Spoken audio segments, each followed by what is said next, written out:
आ गया है और इसमें क्या भेजा गया है आपने, देखो था, दिखा तुमको। नहीं, मुझे तो पता भी नहीं है आचार्य जी। तो आपके मोबाइल से कोई और काम करता है क्या?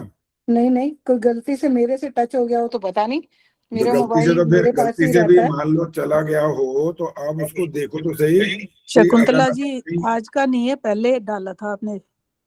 हाँ, आज का, मैं आज की बात नहीं कर रहा हूँ। शकुंतला आर्या, गीता कॉलोनी, यही है ना?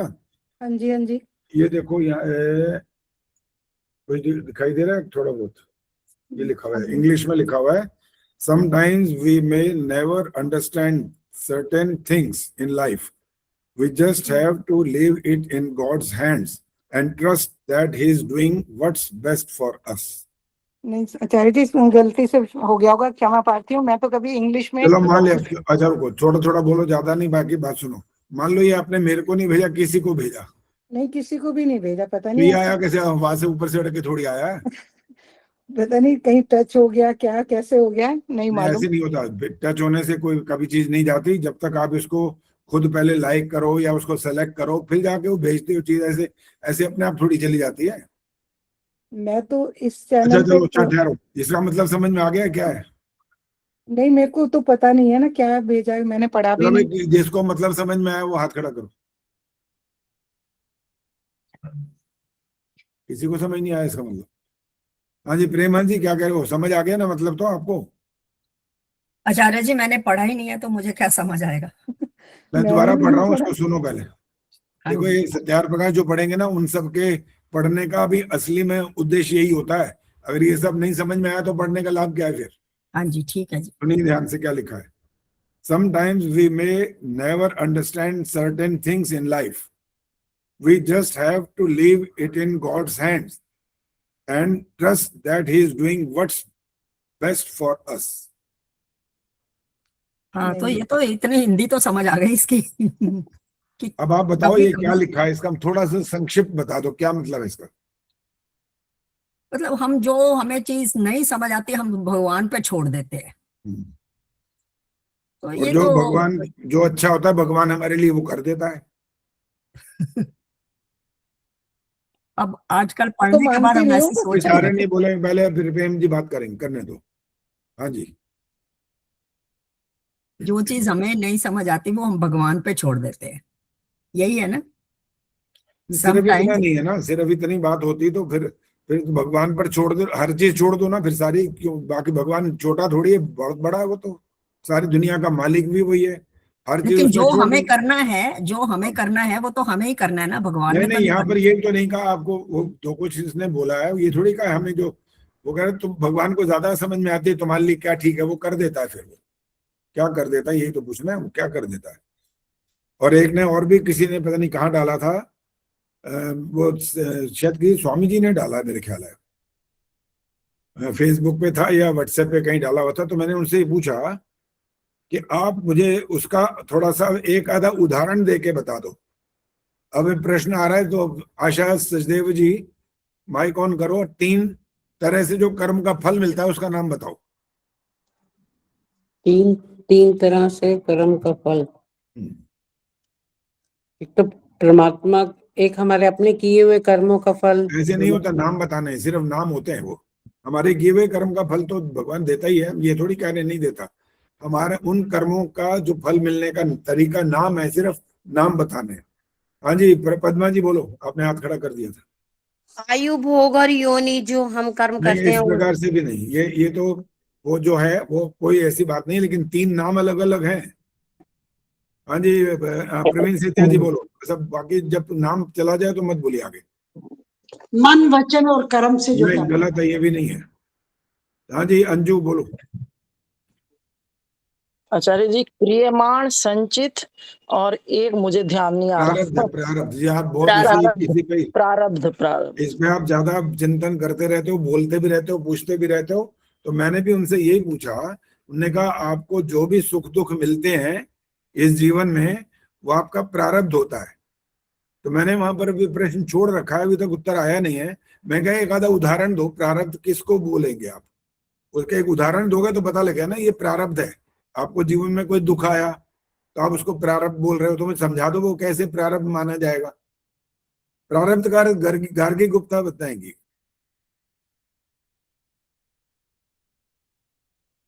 जो आचार्य जी पिछले किए हुए कर्म हमारे को भुगतने पड़ते हैं, वो वही समझाना कैसे भोगने पड़ते हैं, वही इसी को तो स्पष्ट करना है। सारी आज पूरा दारोमदार इस पे सारी बात का यही है।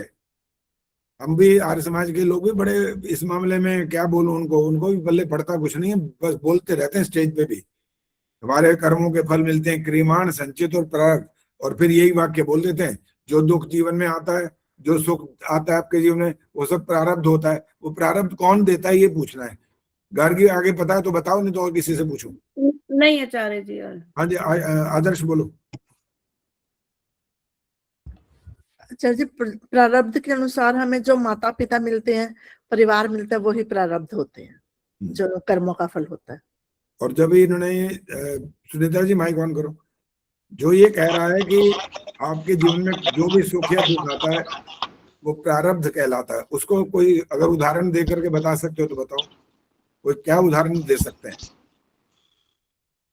सुख और दुख, शुभ कर्मों का फल तो सुख मिलता है और बुरे कर्मों का फल दुख मिलता है। और जो प्रारब्ध है वो हमें जाति, जैसे पद्मा जी ने बताया, जाति और भोग, ये हमें प्रारब्ध के अनुसार मिलता है। एक उदाहरण दो, ये ठीक है, शब्द सारे ठीक है, कोई गलत नहीं है। एक उदाहरण दो कि ये हमारा प्रारब्ध है, उदाहरण दे करके समझाओ।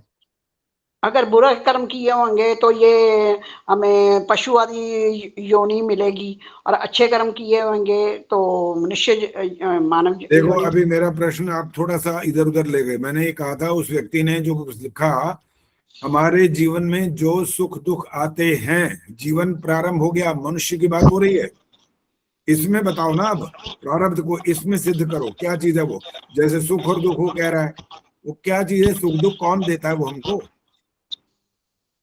इसका नहीं मैं बता सकती। हाँ जी, हाथ किसका खड़ा है? अंजू का, चलो बताओ। फिर अब फिर संतोष जी बताएंगे। जैसे एक मनुष्य तो बहुत रईस घर में पैदा होता है, राजा के घर पैदा होता है, और एक मनुष्य बिल्कुल जिसको माँ का दूध भी नहीं मिलता पूरी तरह से। ऐसे ही कुत्ता है, एक कुत्ता गाड़ियों में सैर करता है और उसकी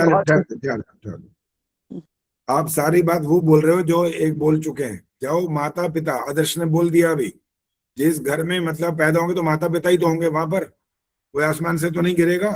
राजा का घर भी माता पिता वाला होगा और गरीब का घर भी माता पिता वाला घर ही बनेगा। आखिर वो वाली बात मत करो, हमें तो ये बताओ कि प्रारब्ध जिसको वो कह रहे हैं, आपके जीवन में आने वाला प्रत्येक सुख दुख आपका प्रारब्ध है, वो कौन दे रहा है, यही पूछना है। हाँ जी, संतोष नंदवानी जी बोलो।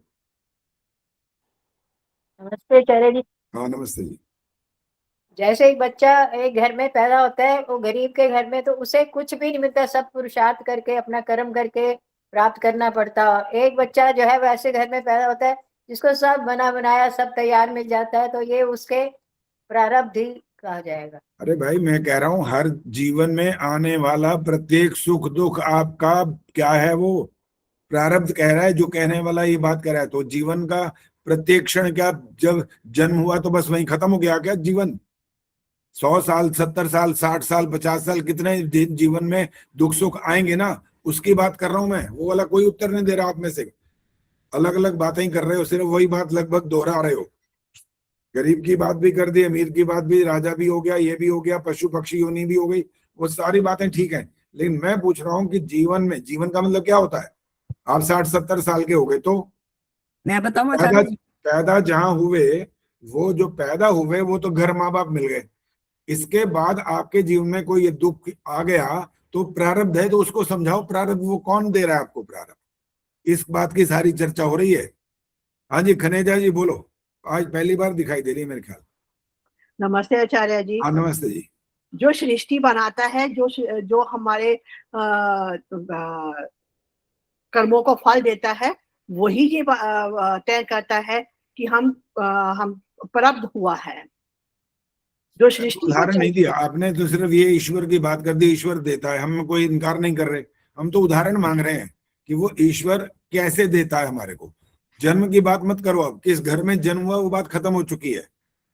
माता पिता मिल गए हैं, आप कभी गरीब के यहाँ पैदा हुए, विद्वान के यहाँ पैदा हुए, मूर्ख के यहाँ पैदा, जो भी हुआ वो हो गया। जीवन में आने वाला प्रत्येक सुख और दुख आपका प्रारब्ध होता है, ये लिखा है उसने। मैंने प्रश्न किया एक उदाहरण दो, अभी तक कोई उदाहरण आपने में से किसी ने नहीं दिया। सिर्फ वो जन्म तक बात सीमित हो रही है कि माता पिता मिल गए, वो तो हम स्वीकार कर रहे हैं, इसको इनकार कर ही नहीं रहे। जीवन का आने वाला जो प्रत्येक क्षण है वो कोई जन्म लेकर के वहीं समाप्त थोड़ी हो गया। 60-70 साल में कितने दुख आते हैं, कितने सुख आते हैं, वो आप प्रारब्ध की कोटि में जो कह रहे हैं उनकी तरफ से मैं उनसे जब प्रश्न कर रहा हूं तो आपसे उत्तर पूछ रहा हूं। संतोष जी ने हाथ खड़ा किया। ये संतोष जी कौन सी है, अभी तो समझ ही नहीं आ रहा मुझे तो।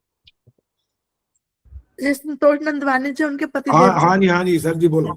अब मैं ये कह रहा हूँ ये प्रारब्ध जो है ईश्वर, ये जो सुख दुख है ये ईश्वर नहीं दे रहा, ये गलत स्टेटमेंट है उनकी कि भी प्रारब्ध ये कर्म सुख दुख जो है ईश्वर दे रहा है, ये स्टेटमेंट ही गलत है उनकी। कौन दे रहा है? कौन दे रहा है? ये हमारे अपने उस टाइम के कर्म है, या कह सकते हैं आप, ईश्वर नहीं दे रहा, इतना तो पक्का है। वो ठीक है, कौन दे रहा है? देखो एक बात हमें पता लग गई, लेकिन दूसरी बात का पॉजिटिव और नेगेटिव दोनों को क्लियर करना होता है ना। आधी बात ठीक है, बाकी दूसरी बात भी तो स्पष्ट करनी पड़ेगी ना। बच्चा जब आपसे प्रश्न करेगा तो यहाँ के रुकेगा नहीं, वो भी तो कहेगा चलो ये वाला ठीक है, आपने कहा ये नहीं है। और तो जीवन में जो जीवन मिला है उसमें सुख दुख तो आएंगे ही, ये पार्ट ऑफ द जीवन है।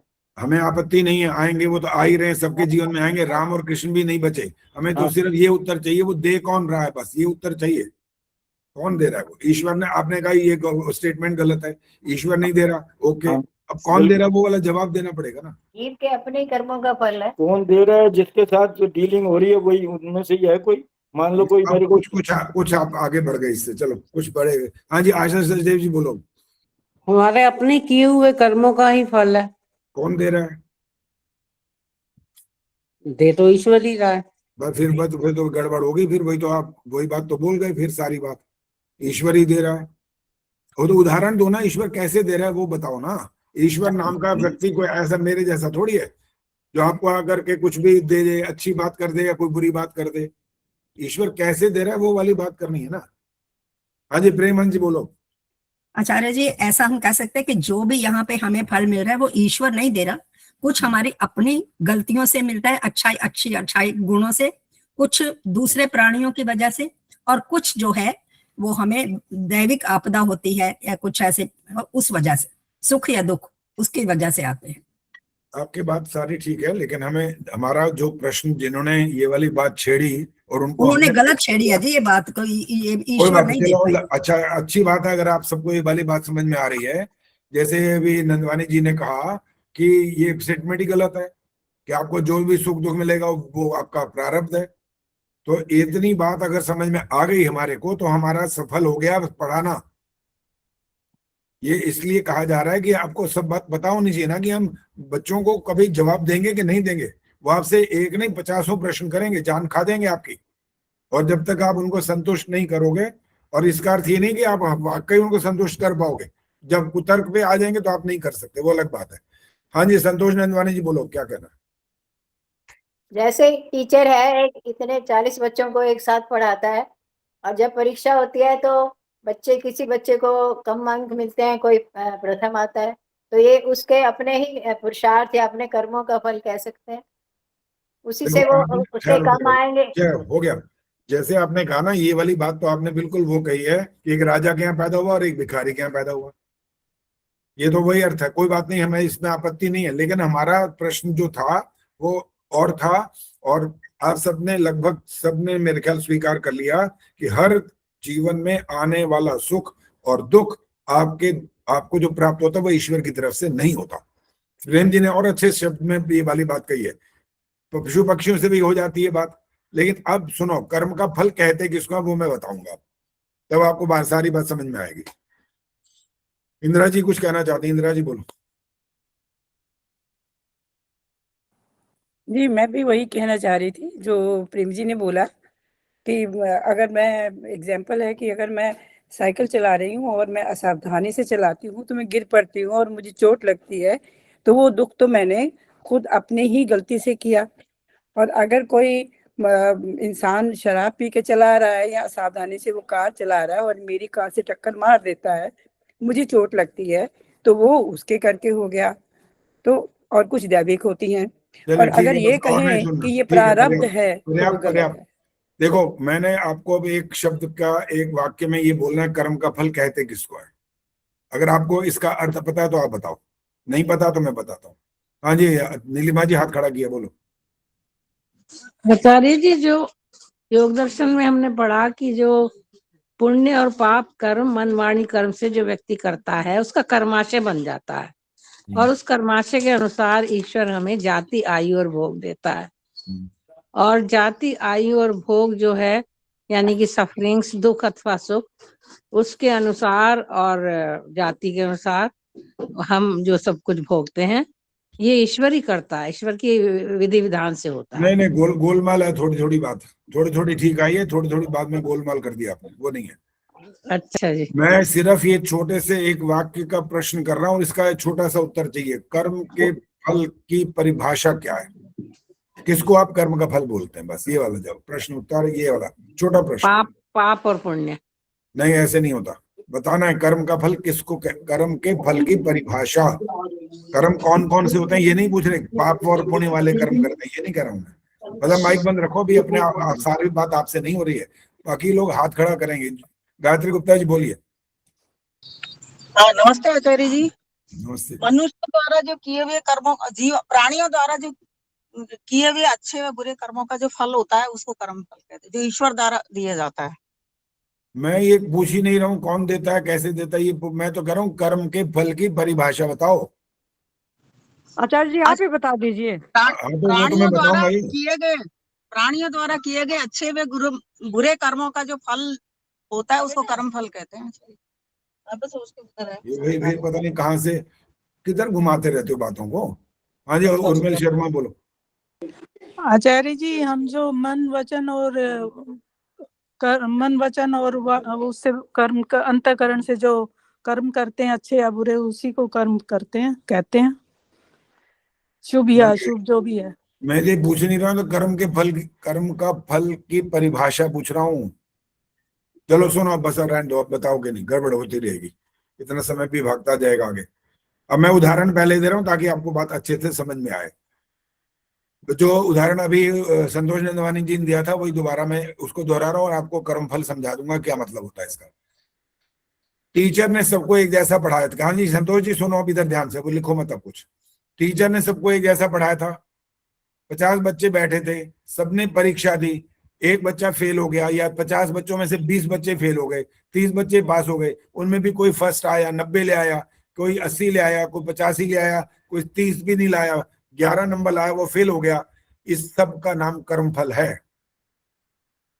कारण इसका यह है कि ये जो न्यायपूर्वक होता है वो कर्मफल होता है। बस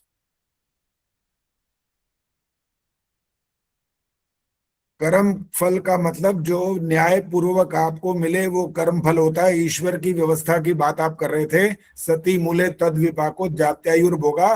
वो सबसे बड़ा बुद्धिमान, सबका राजा, विद्वानों का विद्वान, राजाओं का राजा, वो जो है ईश्वर, वो कभी भी अन्याय नहीं कर सकता, पूर्ण न्यायकारी। इसीलिए आर्य समाज के दूसरे नियम में ये शब्द आता है न्यायकारी। उसके लिए आता है, आपके लिए मेरे लिए नहीं आ सकता ये न्यायकारी।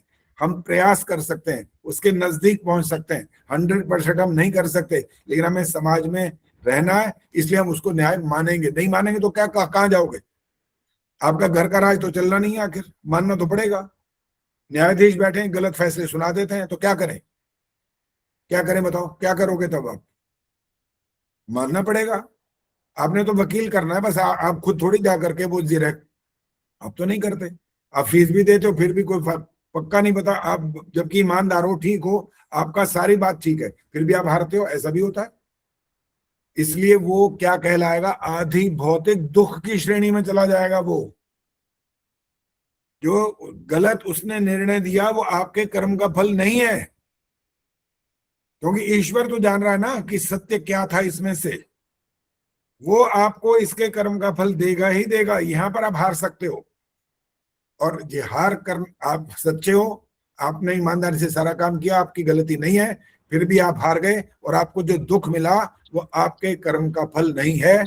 और इसका नाम क्या बोला मैंने? आदर्श बताएंगे क्या बोला? किए हुए कर्मों का फल है। नहीं नहीं नहीं, बिल्कुल भी नहीं, ये नहीं आदि बोला। भौतिक। हाँ, आदि ये भौतिक। ये है आदि भौतिक दुख, इसी का नाम होता है। आदि भौतिक है। हाँ जी, ये आदि भौतिक दुख इसीलिए कहलाता है, नहीं तो वरना कर्म का फल, हर बात को कर्म का फल बोल देते आप, क्या दिक्कत है फिर? आदि भौतिक बोलने की जरूरत क्या थी, बताओ? ये मैंने एक उदाहरण दिया आपको, और उदाहरण दे रहा हूं आपने इंटरव्यू दिया, इंटरव्यू में आप पास हो गए, सामने बॉस बैठा है और आपने अपनी सैलरी जो अपेक्षित आप चाहते हो आपने लिख दी है कि मुझे 1.5 लाख रुपया चाहिए महीने का, और उसने कहा जी हम 1.5 लाख नहीं देंगे, हम देंगे 1,30,000। आपने मान लिया, ये आपके कर्म का फल है, क्योंकि आपने मान लिया, आपने कोई विरोध तो किया नहीं। नहीं तो आपको घर से बुला करके थोड़ी लाया था कि आप आओ, यहीं आओ, इंटरव्यू दो और ये करो। आपने स्वीकार कर लिया ना।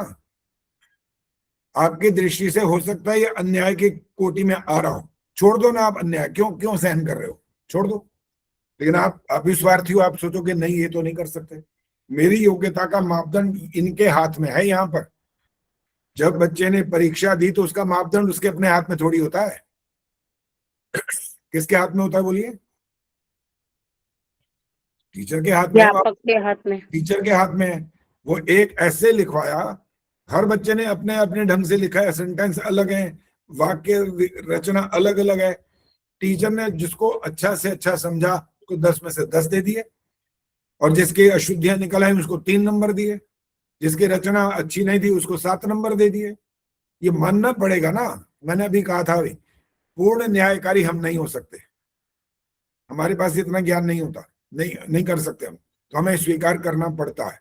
और जब हम स्वीकार करते हैं ये वाली बात, चलो ऐसे ठीक है, ओके, तो वो हमारे कर्म का फल बनता है। हाँ जी, आदर्श बोलो। करिए ना जो न्यायपूर्वक। आचार्य जी, आज केतन का जन्मदिन है, बेटे का। चेतन जी हाथ जोड़ो। हाँ जी, आप सब मन में बोलना जो मैं बोलूंगा, आपने मन में बोलना है, जोर से मत बोल देना, नहीं तो माइक ऑफ करके बेशक बोलते रहो जोर से। कहिए, ओम सत्या संतु। अच्छा आदर्श, आप तो माइक ऑन करो, एक तो ऑन रहे कम से कम। ले, मैं तो सुन ही नहीं पा रहा, मुझे क्या पता कोई बोल भी रहा है कि सारे आचार्य गुंजों के बैठ गए। आचार्य जी सॉरी, 30 तारीख को मेरे बच्चों का भी जन्मदिन था।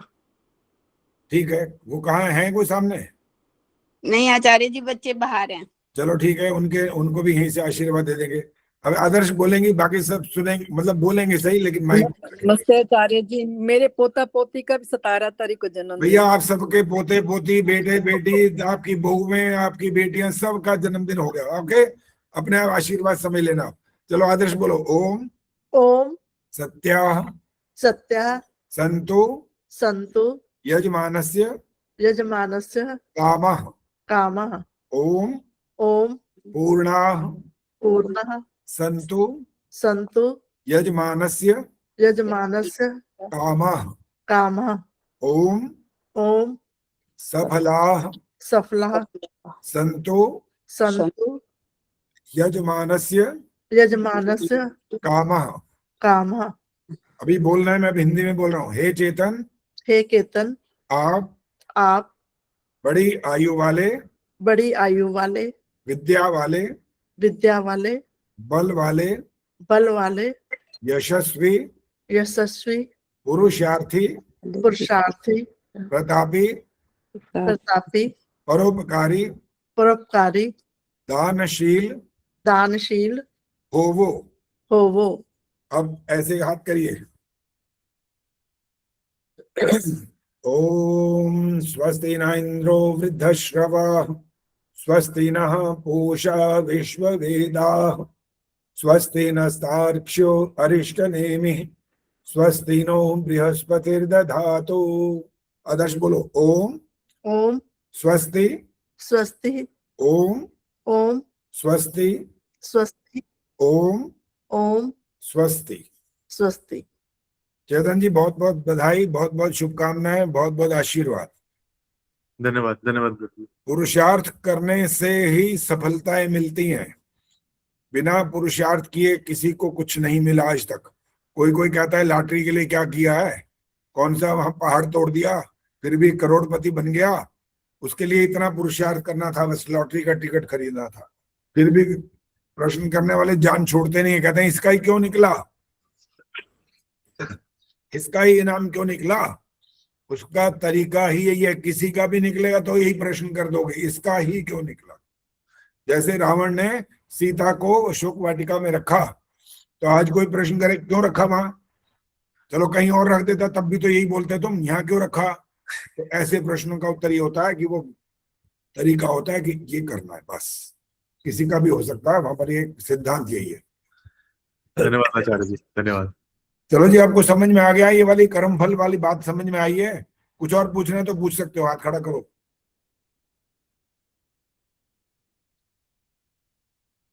आचार्य जी मैं पूछूं एक प्रश्न। हाँ जी पूछो जी, पूछो। रोशनी जैसे के आचार्य जी किसी ने अच्छा कर्म किया और उसको हाँ। उसके अनुरूप फल नहीं मिला, हाँ तो वो आदि भौतिक दुख हो गया। वो नहीं नहीं, आदि भौतिक नहीं अभी आधिभौतिक दुख नहीं हुआ ये। अगर बुद्धिमान है तो आधिभौतिक दुख नहीं होगा उसे, क्योंकि वो उसको ये विश्वास है कि ईश्वर न्यायकारी है। ये तो मेरे को पता है, ये न्याय कर सकता है, ये तो दुनिया है, दुनिया में सब कुछ होता है, तो परेशान नहीं होगा। बुद्धिमान है तो, योग दर्शन पढ़ा है तो, वेदों को समझता है तो, ईश्वर पर विश्वासी है तो, अन्यथा तो रोएगा, धाड़े मार मार के रोएगा, मर गया मर गया मर गया। मरा चाहे नहीं है बेचारा, मर ही जाएगा ऐसा करेगा तो बस मैं यही जानना चाहती थी, ये कर्माशय में चला जाता है कि मान लो सही से हाँ न्याय नहीं बिल्कुल, होता किसी। कर्माशय का जो आप भाव लेना चाहते हो कोई बात नहीं, एक संचित में चला जाएगा, ये मतलब है इसका। अच्छा जी ठीक है, संचित में धन्यवाद जाएगा, आचार्य। कि ईश्वर ने फल देना ही देना है, वो छोड़ेगा नहीं, उसको दंड देगा और आपके संचित में अच्छा कर्म के रूप में जोड़ेगा।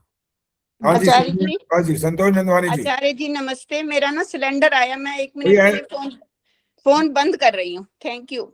ये बताओ, इतनी बात भी बताओगे तो क्या, ऐसे तो लग रहा है आचार्य जी किसी फिर ने ऑन करना पड़ेगा ना मुझे, क्लास में कर ज्वाइन लेना करने भाई, के लिए। इसमें बताने की कौन सी बात है, कर लो। आचार्य जी फिर रीज्वाइन नहीं करने देते ना कई बार, ये कह रही हूँ इसलिए। अच्छा ये बात है। आदर्श जी तो लिख लो।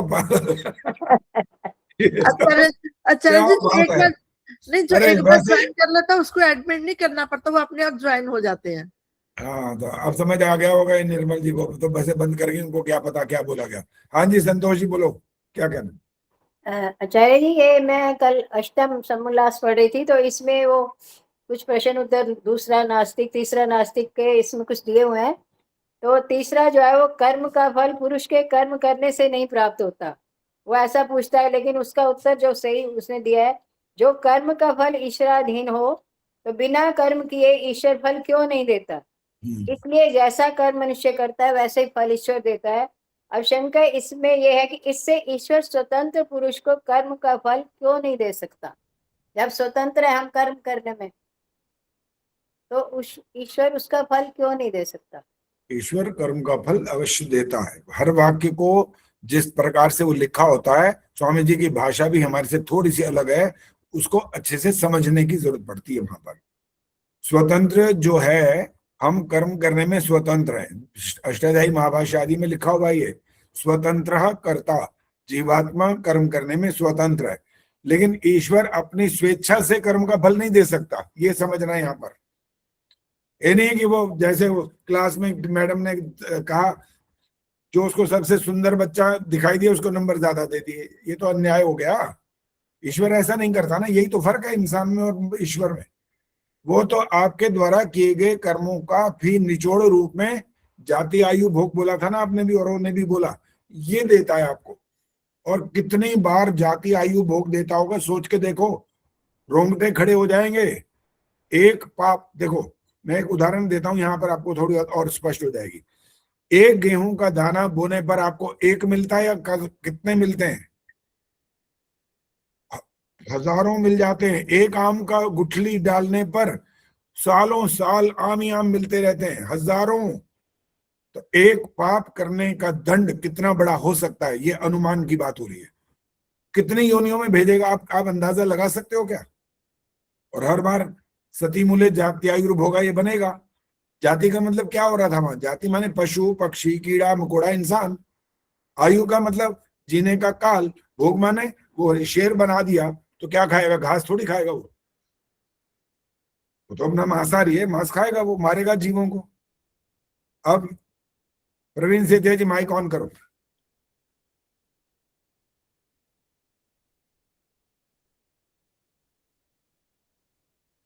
कि भाई इतनी देर लगाते हो क्या एक माइक ऑन करने में? आचार्य जी ये पूरा फिर से बोलो। सती मूले जाति सती मूले तद विपाको जाति आयुर्भोगा, ये अलग अलग कर दिया वरना संधि थी। जात्यायुर्भोगा,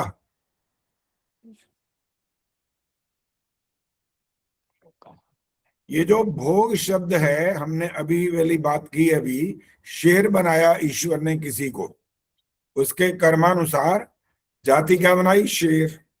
आयु का मतलब क्या हुआ? 20-25 साल, पता नहीं कितने साल तक वो जी लेता है। ये भोग माने क्या खाएगा? मांस।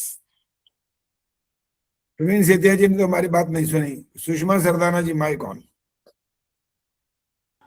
नमस्ते आचार्य जी। ये जो शेर सारे जीवन भर मांस खाएगा, जीवों को मार मार के खाएगा, इसको ईश्वर दंड देगा कि नहीं देगा? इसको ईश्वर दंड नहीं देगा क्योंकि वो भोग योनि में है, उसके लिए ईश्वर ने वही निर्धारित किया है, इसलिए उसको दंड नहीं मिलेगा। बिल्कुल ठीक है, यही बात समझनी होती है। भोग का अर्थ होता है भोगने योग्य पदार्थ। उसके भोगने योग्य पदार्थ क्या है? मांस। जीवों को मारकर खाना। कोई अपने आप जीव चल के नहीं आएगा उसके पास कि लो जी मैं आ गया, आपका तो भोजन यही है, लो खा लो, ऐसा नहीं है। वो जाना पड़ेगा, परिश्रम करना पड़ेगा, जाके मार के खाएगा। ईश्वर उसको दंड नहीं देगा। ये संसार का जो चक्र है ना, ये चक्र ऐसा ही चलता रहता है, बिल्कुल ऐसे ही चलता रहता है। ये संसार का चक्र है, वो उसका भोजन, वो उसका भोजन, उसका भोजन। लेकिन मनुष्य अब यहां पर जो गलती करता है, शशि कोहली जी माइक ऑन करो। जब मनुष्य मांस, अंडे, शराब आदि का सेवन करता है तो ईश्वर इसको दंड देता है कि नहीं देता? शशि जी माइक ऑन करो। हाँ बोलो। फिर ऑफ हो गया, 2 बार हाथ क्यों लगाते हो? बोलो। हाँ जी, ईश्वर देता है। क्यों देता है? क्यों? ये प्राणियों को मारना पाप ही है, किसी को कष्ट होता है। जैसे आपको सुनाऊं एक कहानी। किसी ये ने कहानी कहा नहीं। कि गाय इस रास्ते गई है, उसने उसी रास्ते जाके गाय को मार दिया, तो पूरा शराब जो किसको लगा? जो कर्म किए हैं। उस ऋषि ने बोला कि गाय इस रास्ते गई, उसने उस रास्ते ने जो थे ना के मारने वाले, उस रास्ते से जाके उन्होंने गाय को मार दिया। तो शराब किसको लगना है? उस ऋषि को लगा ना। तो जो कर्म बुरे करेगा, जो गलत करेगा, झूठ बोलेगा, उसको पाप मिलता उसके अनुसार। अच्छा, ये शराब भी होता है कुछ क्या? हाँ जी, शराब होता ना। कोई जो हम उदाहरण दो, बोलते हैं। कोई उदाहरण दो। जैसे दरवासा ऋषि ने दिया था। किसको? कौन थी वो? शकुंतला। अंगूठी भूल गई थी, क्या शकुंतला नाम थी। था? शकुंतला शकुंतला बोल थे तो रहा ना। हूँ। हाँ जी, अरे शकुंतला बोल तो रहा हूँ। शकुंतला मैं भी भूल गई। अच्छा। शकुंतला हाँ, को दिया था दरवासा ऋषि ने, हाँ, तो क्या श्राप अंगूठी दिया था? भूल गई। हाँ क्या जी, शराब दिया था? बोलो बोलो, सुनाओ कहानी को। ये बात कि तेरा पति तेरे को भूल जाएगा। तो फिर उसकी सहेलियों ने बोला कि इसको क्षमा कर दो ऋषि जी। फिर वो बोला कि जब ये अंगूठी दिखाएगी तो याद कर लेगा। तो फिर वो अंगूठी दिखाई तो उससे याद आ गया कि मैंने तेरे साथ शादी करवाई थी। तो यही होते हैं हमारे जो कर्म होते, हमें दिलाते हैं। अच्छा, इसको आप श्राप की श्रेणी में रखते हो कि उसने श्राप दिया हाँ इसलिए जी, ऐसा हुआ? हाँ। ये कितनी ऐसे बहुत कहानियां सारी कहानियां कहानियां सुनो, पढ़ती बस रहती। हो गया। सुनो, बहुत सारी कहानियां ऐसी उलझुल भी बनी हुई होती है। मछली मछली के पेट में चली गई, मछली के पेट से चीर के उसने निकाला, वो फिर यहाँ हुआ, फिर राजा के पास अंगूठी पहुंच। क्या बकवास है हाँ, सारी ये। कुछ नहीं है, ये सब बकवास है, गलत है ये। ऐसा कुछ नहीं होता, कोई श्राप व्राप नहीं होता। श्राप होगा ऐसे, तुम तो आशीर्वाद का भी यही बोलोगे। आशीर्वाद तो एक काम किया करो ना, आशीर्वाद और श्राप का दोनों अर्थ है। तो सारे के सारे जो हिंदुस्तान में लोग रहते हैं, श्राप दे दो ना, जो आजकल चल रहा है, दे दो श्राप, देखो क्या होता है। श्राप ही मिला हुआ है जो पहले इतना बोलना कलयुग अभी चलता है। बोलना नहीं अभी। 140 करोड़ में से 100 करोड़ तो है ना जो उनका विरोध कर सकते हैं। 100 के 100 करोड़ श्राप दो और देखें उनका क्या बिगड़ता है उस श्राप से। अरे तुम्हारे आशीर्वाद से और तुम्हारे श्राप से सिर्फ एक नाम मात्र काम होता है, सुन लो क्या होता है वो। नाम मात्र काम ये होता है कि आशीर्वाद देने से उत्साह बढ़ जाता है, और ये नहीं होता कि आप सफल हो ही जाओगे, ये कोई आवश्यक नहीं। हर बच्चे को माँ बाप, जो बच्चा पेपर देने आता है, जो इंटरव्यू देने आता है, आशीर्वाद लेके नहीं जाते क्या? तो सारे के सारे सफल हो जाते हैं, नौकरी मिल जाती है क्या सबको? और श्राप का भी अर्थ होता है कि आपको, अगर आपके सामने प्रत्यक्ष रूप से किसी ने कुछ ऐसा कर दिया तो आपका मन थोड़ा खराब हो जाएगा, आपको बड़ा विचित्र लगेगा, आप उदास, परेशान, दुखी हो जाओगे। बस अगर आप फिर भी डटे रहे, काम करोगे तो आप सफलता मिल जाएगी। कुछ नहीं करेगा वो श्राप आपका।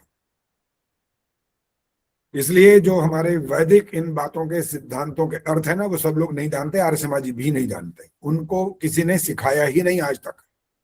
किताबें पढ़ पढ़ के बुढ़े हो गए बेशक, लेकिन समझ नहीं आई किताब में जो लिखा है इसका मतलब होता क्या असली में।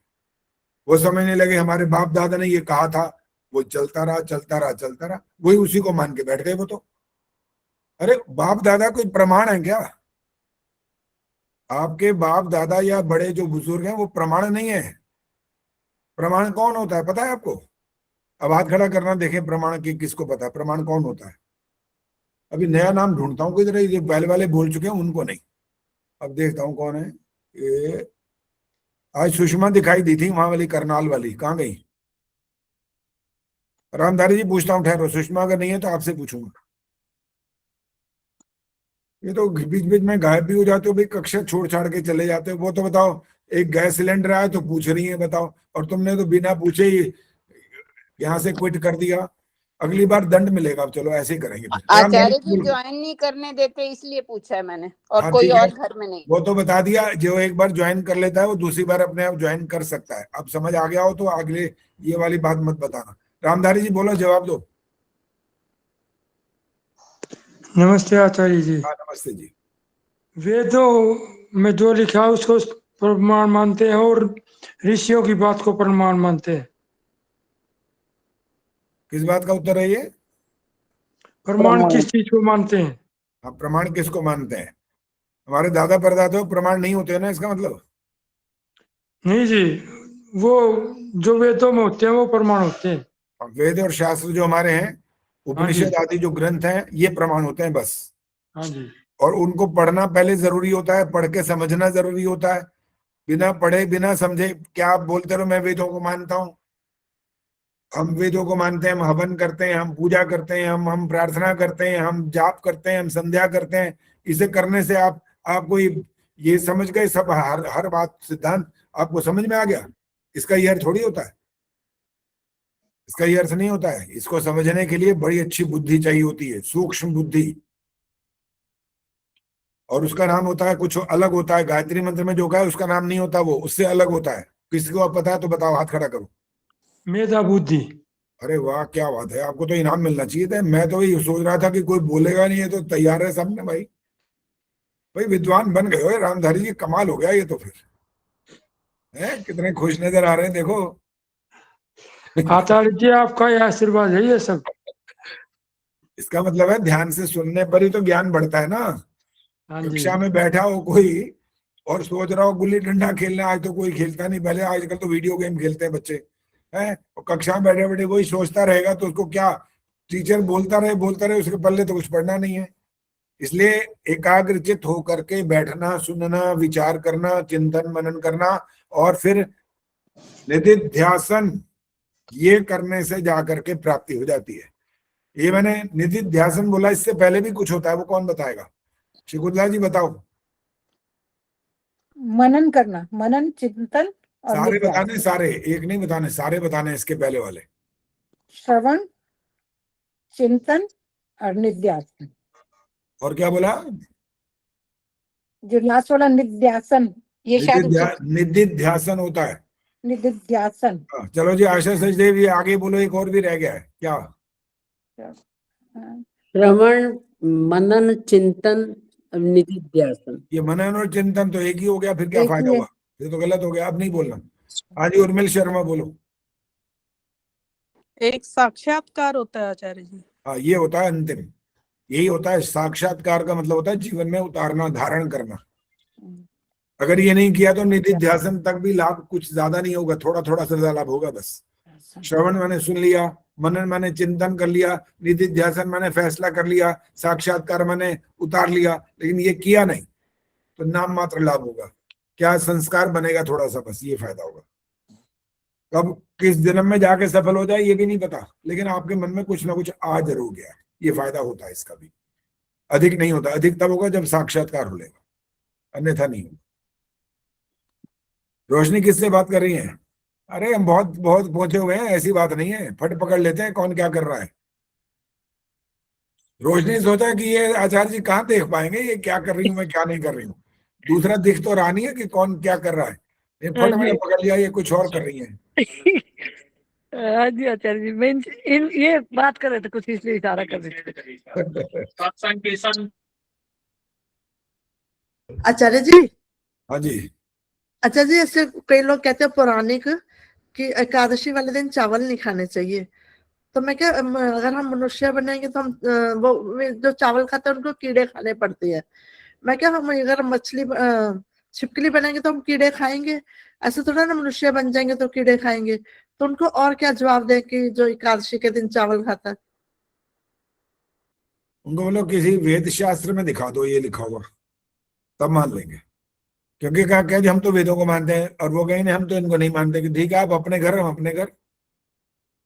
देखो कोई एक बात पर राजी हो जाए ना कि हाँ चलो मैं आपको दिखाता हूँ ये वाली बात यहाँ लिखी है, तो कोई बात नहीं, दिखा दो, हमें क्या आपत्ति है। लेकिन कोई कहे जी मैं तो यही मानता हूं, जैसे एक कहते हैं जी वो सातवें आसमान में रहता है, और हम कहते हैं जी वो तो सर्वव्यापक है। अब हमारा आपस में गुजारा तो नहीं हो पाएगा। वो कहे मैं तो यही मानूंगा, और हम कहें नहीं हम तो ये नहीं मानेंगे, हम तो सर्वव्यापक मानेंगे, तो हमारा आपस में कोई बात बन नहीं पाएगी। इसलिए उससे बहस करने का कोई लाभ नहीं है। हाँ उससे कर सकते हैं वार्ता, जो ये कह रहा हूं कि मैं भी सर्वव्यापक मानता हूं, मैं भी ऐसे ही मानता हूं, तो अब आओ करो बात, सर्वव्यापक का मतलब बताओ, सर्वव्यापक के आगे गुण के बाद और क्या चीज हो जाती है, वो सारी बातें पूछो, और वो कहीं गलत होगा तो फिर उसको सिद्ध करके दिखाओ वेद के मंत्रों से, या किसी और जो प्रमाणिक हमारे ग्रंथ है वहां से बताना पड़ेगा। ऋषियों की बातें जैसे भी रामधारी बोल रहे थे। आचार्य जी, मुझे किसी ने ये कहा भी हम एकादशी के दिन जैसे चावल नहीं खाते, तो मैंने कोई वैज्ञानिक प्रमाण दो। तो ये कहते हैं कि भारत के अधिकतर राज्यों में चावल खाया जाता है, तो ये एक संतुलन बना रहे कि एक दिन ऐसा निश्चित कर दिया गया कि चावल उस दिन ना खाया जाए, ताकि ये थोड़ी उसकी जो फसल है जितनी होती है उसका संतुलन हमारे देश में बना रहे। देखो ये सुनो बताया। सुनो, वो चाहे अगर उनको संतुलन वाला ही अगर ये वाला उत्तर देना है ना, तो संतुलन बनाने का तरीका बताता हूँ क्या होता है। एक उदाहरण देता हूँ, पहले कहानी है छोटी सी, सुन लो, फिर पता लग जाएगा कि कैसे लागू कैसे होती है चीज। राजा ने देखा कि हमारे घर इधर पूरे राज्य के अंदर व्यवस्था ऐसी बिगड़ गई है कि भाई ये पानी तो बिल्कुल सूख गया, खत्म। आजकल के जैसे सामान नहीं थे वहां पर, ऐसे तालाब तुलूब भी थे, नदियां भी होती थी, ऐसे ये व्यवस्था होती थी।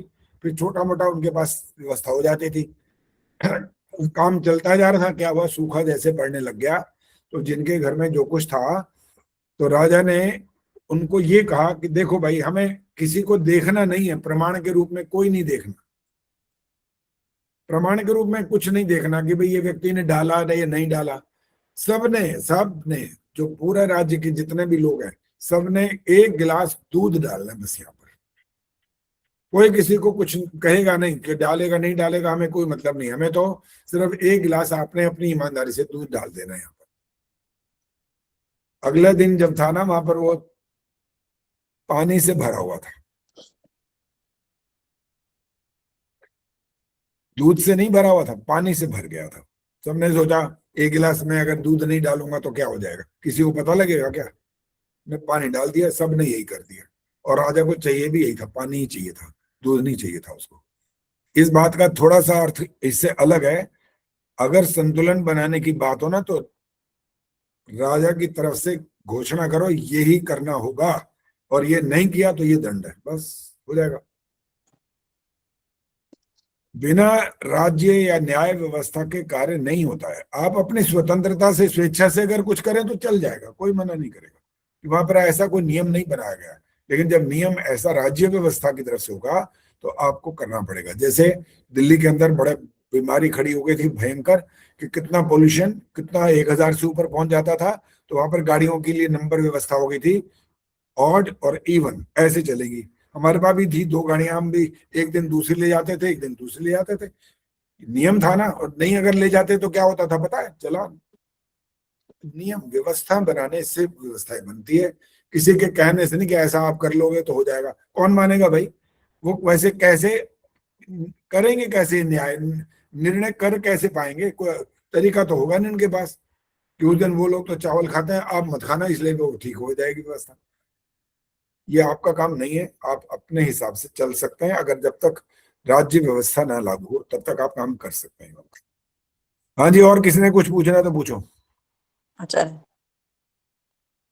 हाँ जी अंजू बोलो। आचार्य जी, मैं एक प्रश्न पूछना चाह रही थी। पहले अभी अंजू आपने अंजू अंजू पहले, उसके बाद आओ। आचार्य जी, मेरा प्रश्न ये है कि जैसे एक गाड़ी जा रही है, उसमें से 6 लोग मर जाते हैं और एक पीछे वाली सीट वाला बच जाता है। अब उसमें ड्राइवर की भी कोई गलती नहीं है, वो पेड़ से टकरा जाती है मान ली, तो वो कौन से कर्म का फल था कि जो वो आदमी बचा? जो सबसे अंत में बैठा है उसको कुछ नहीं हुआ? नहीं, जो पीछे बैठा है उसको कुछ नहीं हुआ। देखो वैसे तो ये असंभव सी बात है, कुछ ना कुछ तो होता ही है। इतनी नहीं बड़ी आचार्य जी, हुआ है ना ऐसा। पहले पहले सुन लो, मैं भी बात पूरी बताऊंगा, चिंता ना करो। जैसे ही वो टक्कर लगती है ना, आप अपनी कार में भी बैठे हो ना, अगर हमारे तो घर में घटना हुई है, एक्सीडेंट हुआ, वो मर गई बेचारी, मर गई, बाकी 2 सलामत है, हड्डी बड्डी टूटी है, ऐसी बात नहीं है कि कुछ नहीं हुआ। क्योंकि जब ये वाली ऐसी बातें घटनाएं आप सुनाते हो ना, तो असली बात पूरी बात बताते ही नहीं हो। कहने वाला भी ऐसे कहता है, और मान लो थोड़ा बहुत कुछ हो भी जाए ना तो भी वो ऐसे ही कह देता है, देखो जी वो बिल्कुल ठीक ठाक है, वो ठीक है, बिल्कुल कुछ नहीं हुआ, ये बेचारी इसका तो ये मर गए। तो ऐसा ज्यादातर लोग करते हैं, वो झूठ बोलते हैं, सच बोलते नहीं पूरा। तो इसका कारण जो है वो आपको बताया था पहले भी, फिर बताता हूं। ये आपके किए हुए कर्म का फल अगर छोटा सा माना अंश मानेंगे तो ये होगा कि आप वहां जाकर के उस बस में बैठे हो। अब कोई कहेगा हमें पहले से पता था कि ऐसे होगा, तो पहले से पता तो आपको ये भी नहीं, आप घर से बाहर निकलोगे तुम्हारे को कार कुचल के चली जाए तब तो घर में बैठे रहोगे क्या सारी उम्र? अरे जीवन शुरू हुआ है ना, तो आपको कर्म तो करना ही पड़ेगा, घर से बाहर निकलना ही पड़ेगा, बाजार जाना ही पड़ेगा, अपने सारे कार्यक्रम करने ही पड़ेंगे। कहाँ क्या होगा आप नहीं जानते। और इसका अंतिम उत्तर ये था, क्रियाओं के भेद के कारण से परिणाम के भेद आते हैं। वो पीछे वाले को इसलिए कुछ नहीं हुआ क्योंकि वो इतनी दूर था, ये नजदीक थे इसलिए मर गए, बस। नहीं इसलिए आचार्य जी, आपके कर्म का फल नहीं होता ये। आपके हाथ, आपने कुछ तो किया ही नहीं, आपका हाथ था ही दूसरे के हाथ में। नहीं हाँ जी, और कौन आचार्य बोलना चाह रहा? हाँ जी इंदिरा जी बोलो पहले। अब जी, हाँ जी, नमस्ते जी। इंदिरा जी, मैं इंदिरा ये जी कह पहले, रही हूँ आप नहीं, कई बार। राज जी आप नहीं, अभी पहले इंदिरा जी का नंबर है, फिर आपका नंबर आएगा। आचार्य जी, अभी आप मेधा बुद्धि की बात करी थी आपने, तो हाँ, रितंबरा बुद्धि भी होती है, तो उनमें हाँ दोनों में तुम्हारा भी क्या कैसे अंतर होता है? होती है, वो भी होती है। वो आपके जितने जितने अभ्यास बढ़ते जाते हैं ना, आप इनका पालन करते हो, नियमों का पालन करते हो, यम नियम जिसकी बात कर रहा हूं, तो आपके अंदर ये सब बुद्धि विवेक जिसको बोलते हैं, वो आपका प्रगाढ़ होता जाएगा, मजबूत होता जाएगा, अच्छा होता जाएगा, रिफाइंड होता चला जाएगा। हाँ जी राज चावला जी बोलो। अब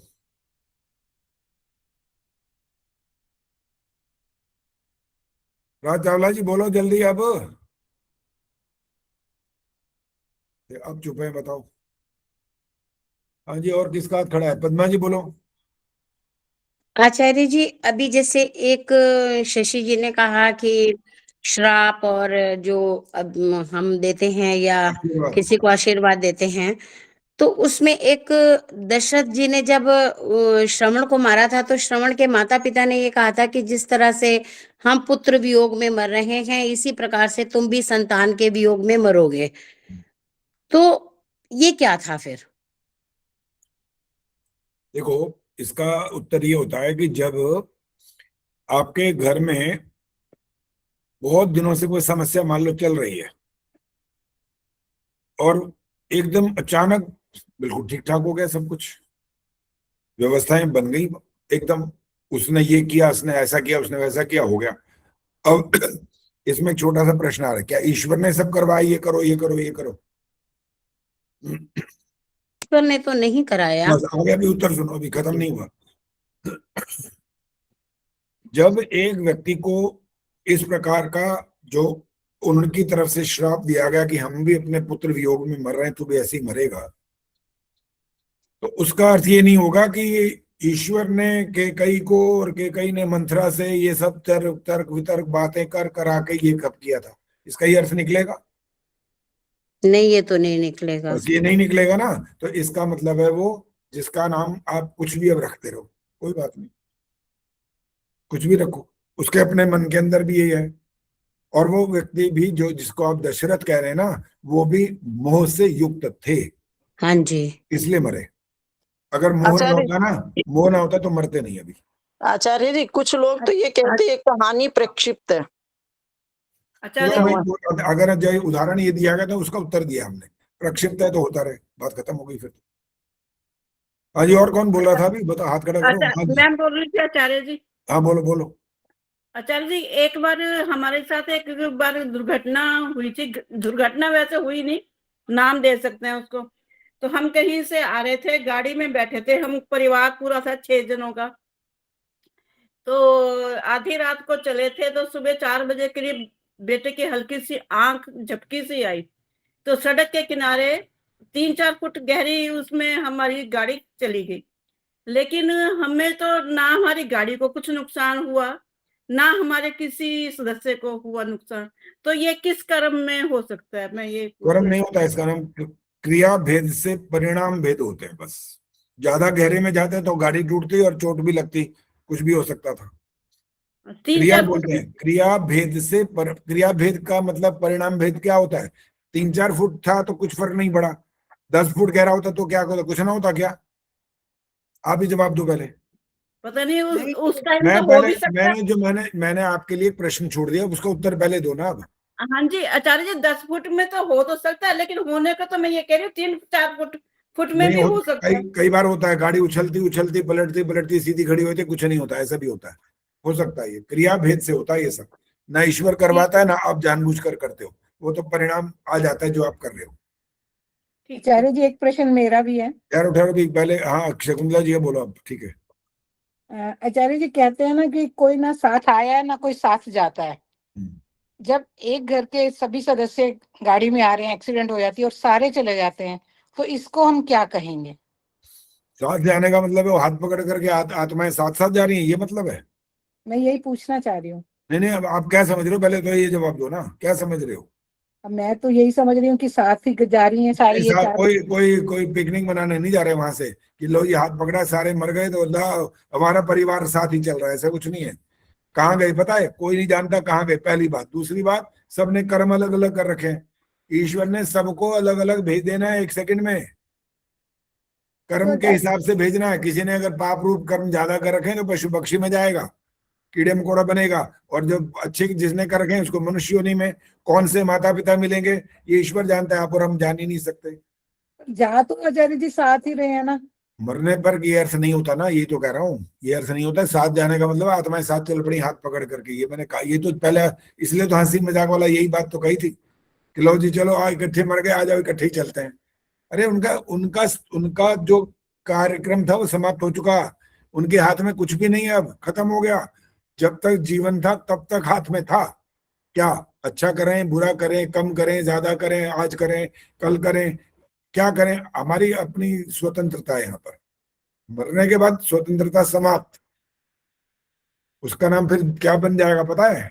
जब आपको कर्म का फल मिलेगा, संचित में से, क्रियमाण माने जो किए थे और उनमें से कुछ तो भोग लिए संसार के अंदर रहते रहते, बाकी संचित हुए थे। संचित में से मान लो 1 लाख कर्म थे आपके संचित में, और 50,000 का उसने ईश्वर ने अभी फल देना है, मनुष्य जन्म देना है, तो 50,000 आपके भी संचित पड़े हैं, मनुष्य बना के भेज देगा। वो 50,000 कौन से हैं? पाप है ना, तो पुण्य होते तो अभी दे देता, 70,000 दे देता। फिर वो 50,000 भी पाप वाले हैं।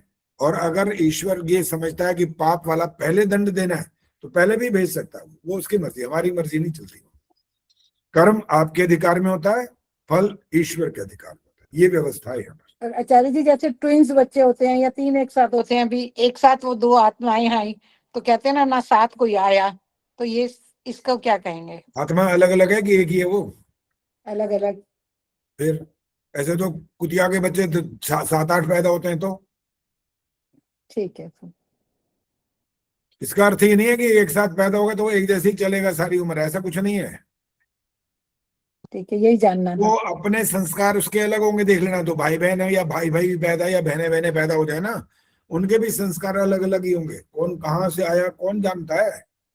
कोई नहीं जान सका आज तक, ना जान पाएगा। और जिस दिन जानना शुरू कर दे बेड़ा गर्क खोलेगा संसार का। अभी अंशु बताएंगे बेड़ा गर्क कैसे हो जाएगा वो। आचार्य जी, पहली बात तो एक साथ कभी भी जो ट्विंस डिलीवरी होती है उसमें कुछ मिनट का या कुछ सेकंड्स का कह दूं, वैसे वो सेकंड, वाला सेकंड वाइज की बात नहीं हाँ, हो रही है। वो गैप अवश्य होता है, तो इसलिए आत्माएं तो मैंने जो प्रश्न किया उसका उत्तर चाहिए था, ये चाहिए नहीं था इसका उत्तर। प्रश्न ये किया था बेड़ा गर्क कैसे होलेगा, ये पूछना था कैसे होलेगा। उत्तर आता है तो हाथ खड़ा करो, बताओ, नहीं तो मैं और किसी से पूछूं। किसी और से पूछ। अच्छा, किसी और से पूछे, हाथ खड़ा करो भाई बाकी लोग। अब कैसे बेड़ा गर्क खोलेगा अगर इनको ये पता लगना शुरू हो जाए तो। हाँ जी, संतोष, सुषमा सरदाना। आचार्य जी, झगड़े शुरू हो जाएंगे, हर कोई सोचेगा ये वाला मेरा परिवार था, ये जायदाद तो मेरी है, और वो बोलेंगे कि अब तुम कौन हो लेने वाले। इस बात से झगड़े शुरू हो जाएंगे। अरे मार इसीलिए धाड़ मच जैसे जाएगी, फौरन सत्यानाश हो जाएगा 1 मिनट के अंदर अंदर। भागा सगा वहां जाएगा, थोड़ा बड़ा होते ही, ओए मैंने तो 5 लाख रुपए लेने थे, दे वापस। तू है कौन भाई? कि मैं वही हूँ चौधरी। कहा कैसे पता लगा? कि मैं देख बता रहा हूँ, सारा सब हिसाब किताब बता रहा हूँ, मैंने लेने थे, यहाँ रखे थे, वहां था, ये मेरी बीवी, ये मेरे बच्चे। वो कहेंगे चल यहीं आ जा फिर। और जो उसका पति इधर जो जहां पर यहाँ हाल क्या होगा, वो छोड़ देंगे इसको जहाँ पैदा हुआ होगा। वो कहेंगे ओ भाई साहब यहीं बैठ जा, हमने पैदा करा तेरे को, यहीं रहा, इधर यहीं कमा खा, यहीं हमारे को दे, वहां का कोई लेने देने, खत्म हो गया हिसाब किताब। जब तक जन्म है तब तक वहां हिसाब है, बस उसके बाद खत्म। इसीलिए ये व्यवस्था ईश्वर ने अपने हाथ में रखी है। आपको ये ज्ञान दिया ही नहीं है, ये बुद्धि आपको नहीं देता वो कि इतनी अकल दे दे कि पिछला जन्म भी याद रख लो, और जाते जाते ये भी बता के जाओ तुम कहाँ जा रहे हो। सब भागे भागे वहां पहुंच लेंगे, फिर कहाँ जा रहे हो तो जान नहीं सकते ना। अब आपके ज्ञान से परे की बात है ये। और इसलिए संस्कृत में इसको गीता के श्लोक की पंक्ति के रूप में ऐसे बोलते हैं, गहना कर्मणो गति ही। गहन है ये कर्म की गति, नहीं जान सकते आप। गायत्री गुप्ता जी बोलो। आचार्य जी, लेकिन अपवाद के रूप में किसी किसी को तो पता होती है, कहते हैं उनको पिछले जन्म का पता है, वो एड्रेस भी बता देते हैं। गपोड़े हैं, गपोड़े। सिर्फ पैसा कमाने का धंधा है, कुछ नहीं है। आत्मा अल्पज्य है, ये एक सिद्धांत है बस। इस जन्म में कहाँ क्या सामान रखा ये याद है नहीं है, तो कहाँ पिछले जन्म की बातें करो, वहां याद है, ये याद है। और इतने सारे पाप करके भी कहता मनुष्य बन गए दोबारा। अच्छा, तुम्हारे घर का राज है, तुम दोबारा मनुष्य बन जाओगे, हमारे बाप का राज नहीं चलता वहां पर। वहां तो ईश्वर की व्यवस्था चलती है, दंड कड़ा दंड होता है, छोटा मोटा दंड नहीं होता वहां पर। हाँ जी, आदर्श बोलो क्या कहना है।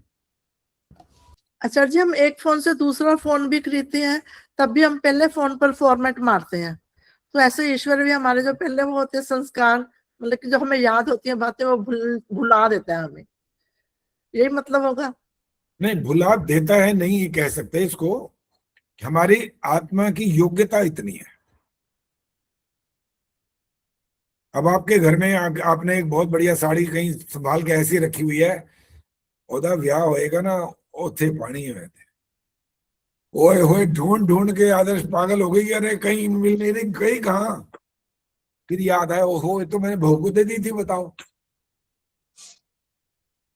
ये हाल होता है हमारा। इस जन्म की बातें होती है ना, ये भी नहीं याद रह सकती। यही तो बड़ी चीज है, साड़ी तो फिर भी दिख जाएगी, और छोटी छोटी जो यहाँ पहनते हो नाक में इधर, वो वाले तो संभाल के पता नहीं कहाँ छुपा छुपा के रखते हो, वो भी नहीं याद रहते कहाँ रखती है। कोई बैंक में रखा है तो कहने के कीर्ति नगर में तो बैंक के लॉकर ही खाली हो गए भाई, पता नहीं क्या हो गया। सुना ऐसा है, पता नहीं असली बात है नकली, पता नहीं, देखा था ऐसा। हाँ जी, अंजू ने हाथ खड़ा किया, बोलो। हाथ दिखता नहीं है, लगता है कोई हाथ खड़ा है कि पीछे क्या है ये। अंजू बोलो क्या बोलना है, अगर बोल रहे हो तो बोलो। मेरा हाथ नहीं खड़ा, मेरा अच्छा हाथ नहीं खड़ा। तो भाई अपना ठीक बैठने का ठीक करो, पीछे प्लेन होना चाहिए ना फिर। अच्छा, जैसे ये इंदिरा, बॉटल रखी थी, बॉटल। हाँ इंदिरा टांगरी जी बैठी हैं, बिल्कुल फर्स्ट क्लास बैठी हैं, और मैं भी ठीक ही बैठा हूँ, मेरे पीछे तो कोई ऐसा नहीं दिख रहा कि ऐसे हाथ खड़ा हो दिखाई नहीं देगा। सुषमा सरदाना ठीक बैठी हैं, सविता ठीक बैठी हैं, रेणु पुरुथी ठीक बैठी हैं, और पीछे पीछे तो मैं कलर्ड ऐसा कोई लगा दोगे तो पता ही नहीं लगता कि हाथ खड़ा है कि कौन क्या। आचार्य जी दीवार है वो पेंट। दीवार भी प्लेन वाली दीवार कर दो, वो ज्यादा अच्छा है, वहां पता आचार्य जी पद्मा जी का हाथ खड़ा हुआ है। मेरा भी खड़ा है। हाँ जी, पहले आशा जी भी, पद्मा जी बोलो। मैं बता रही हूँ, हमारे घर की ये सच्ची घटना है। मेरे छोटे मामा हैं, वो कहते थे कि मेरे पिछले जन्म में मेरी माँ सहारनपुर में आम बेचती थी, मुझे वहां जाना है।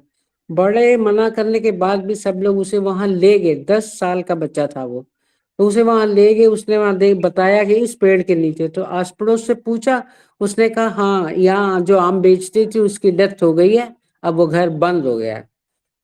तो ये घटना सच्ची है। चलो हो सकता है, चलो हाँ अब हम नहीं, आपको क्या क्या ये बोले, तो हम तो सैद्धांतिक बातें करनी है। एक्सेप्शनल चीजें होती हैं, मान लो एक्सेप्शन एवरीवेयर। मान लो होती भी है। लाभ बताओ, लाभ क्या हुआ, चलो मान ले।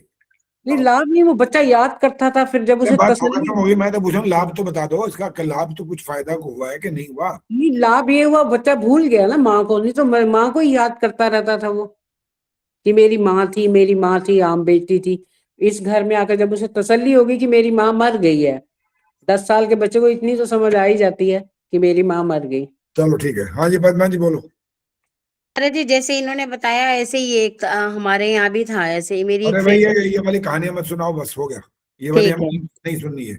ये उसके कौन सुना रहा है, कितना सुना रहा है आपको, जो हमारे रिश्तेदार हैं, हमारे ये थे, उनने कहा इसलिए वो सत्यवादी हरिश्चंद्र है। अरे हम अभी नहीं मान सकते इन बातों को। पहली बात, कोई सत्यवादी हरिश्चंद्र नहीं होता। कुछ बातें कुछ ऐसी होती हैं, कुछ होती हैं बना के बिगाड़ के ऐसे वैसे बना दी जाती हैं। इसलिए हमारा तो हम वैदिक सिद्धांत मानते हैं बस।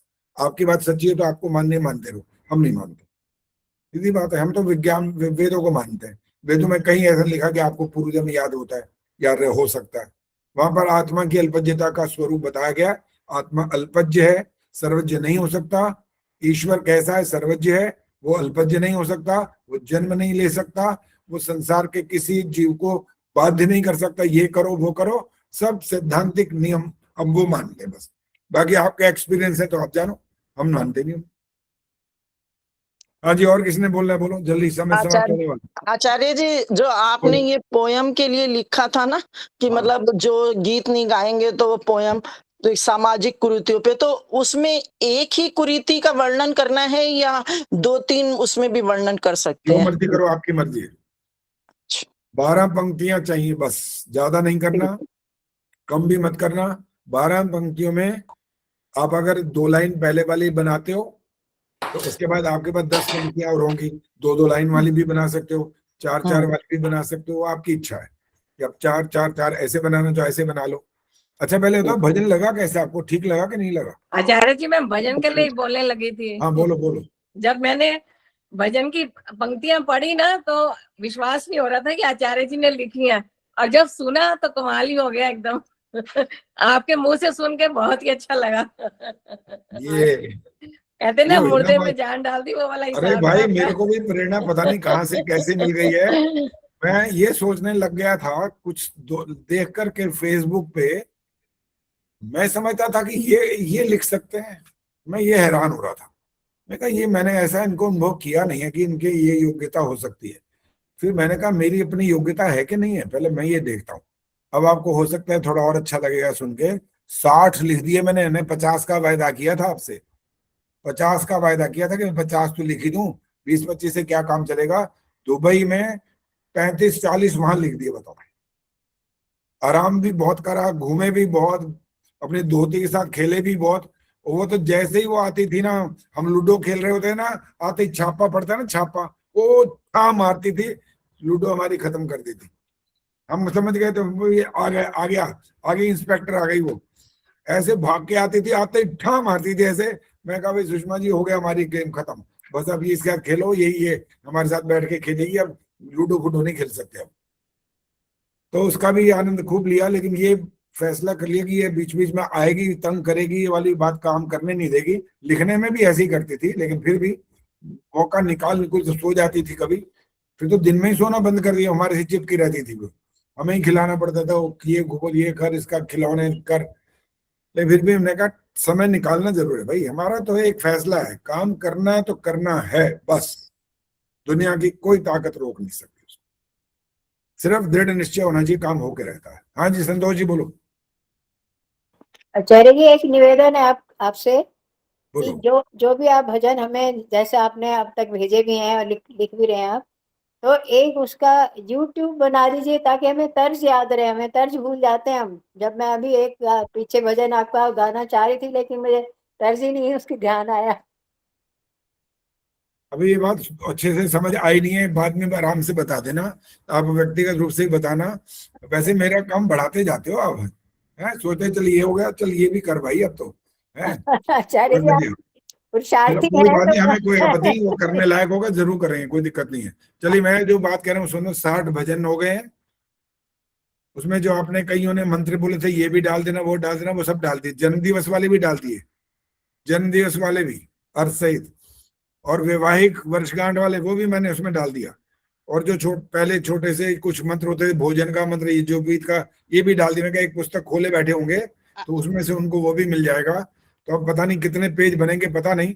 मैंने अजय जी से, जो इनके हमारे संतोष नंदवानी जी ने ही बात करवाई थी, अजय जी बॉम्बे गए हुए थे, उनसे मैंने बात की उस दिन, तो कह लगे मैं बॉम्बे से आने वाला हूँ, तो आ गए। आज मैंने मैसेज पढ़ने वाला था तो आपका कार्यक्रम शुरू हो गया, तो मैं पढ़ूंगा मैसेज। उन्होंने कहा था 1 तारीख के बाद मैं इस बारे में बात करूंगा आपसे, तो मैंने सब तैयारी पूरी कर रखी है, सब पेपर तैयार है, इतने मोटे फिलहाल तो बन गई है अब, क्योंकि एक एक पेज फोटो कॉपी करवाई है, कुछ हाथ से लिखा है, कुछ अपना टाइप किया अपना मोबाइल में, फिर उसकी फोटो कॉपी करा के वो सब तैयार कर दिया। अब वो मेरे पास जब छप के आएगा तो फिर मैं उसको चेक करूंगा, जो गलतियां होंगी ठीक करवाऊंगा, और ये प्रोसीजर शुरू हो जाएगा। अब बाकी काम तो उनको निर्भर करता है कितने दिनों में वो कर देंगे, और बहुत जल्दी उम्मीद है हो जाएगा, बाकी उन पर निर्भर करता है। मेरा काम तैयार है बस, ये और समय नहीं है, मेरे को कहीं पहुंचना नहीं है। आशीर्वाद मंत्र भी डाल दीजिएगा। कौन सा जन्मदिन के और वो उसके भी, पूर्णमासी के भी और अमावस्या के भी। निर्मल जी आपने ध्यान से सुना नहीं है, इसका मतलब जन्मदिन का मैं बता चुका हूँ, और अमावस्या और पूर्णमासी के भी डाल चुका हूँ, मैं विवाह वर्षगांठ वाले भी डाल चुका हूँ बल्कि। ठीक है आचार्य जी, ठीक है, धन्यवाद। शांति पाठ। ओम द्यौः शांतिरन्तरिक्षं शांतिः, पृथिवी शांतिरापः शांतिरोषधयः शांतिः, वनस्पतयः शांतिर्विश्वे देवाः शांतिर्ब्रह्म शांतिः, सर्वं शांतिः शांतिरेव शांतिः, सा मा शांतिरेधि। ओम शांति शांति शांतिः। जो बोले सो अभय। वैदिक की जय, जगत गुरु महर्षि दयानंद की जय, भारत माता की जय, आर्य समाज अमर रहे, वेद की ज्योति जलती रहे, ओम का झंडा ऊंचा रहे, वैदिक ध्वनि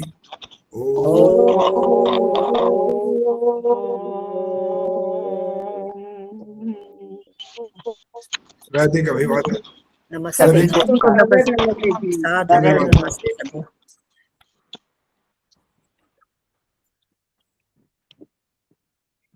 चलिए।